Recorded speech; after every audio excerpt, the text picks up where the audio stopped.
makadi mhuri yeZimbabwe kusangana zvakare pano pachivhitivhiti chenyu zimeitepo patinopa nhoroondo dzakasiyana-siyana maringe nenyika yeZimbabwe. Zvinonyatena pano penyaya yatopisa masitsi ese esocial media apo patiri kuuya tichitaura nyaya yaMary Chiwenga, uyo aiva mukadzi waChiwenga akasiyiwa zvekare adamburwa makumbo ese.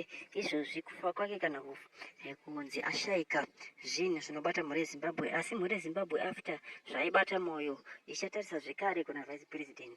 Right, pane umwe munhu panapa ari kuuya achitaura iye achiti kana Chiwenga achitadza kuita tsitsi namai vevana vake unofunga kuti anganzwira tsitsi munhu ari kuUzumba Dotito Chipinge Mutoko tsitsi. Munhu angagweni Chiwenga asemu. In fact, ZANU-PF is full of satanists. Right. Ndofunga nyaya yemainzwa nyaya yekutaura nemurume nyaya yekutaura nyaya yekuzama kubuditsa pachena kuti vanhu ava vari kutungamirira bato iri vanhu vane mwoyo yakashata. Ndonyaya yekutaura nemurume uyu. So arikutaura kuti mukadzi waChiwenga munoziva uyo ane vana naye, uyo akazongosiyiwa achirwara akadamburwa maoko akatorerwa mari akaitwa sei. So arikutaura kuti vanhu kana azoita mutungamiriri wake wangakunzwire tsitsi here.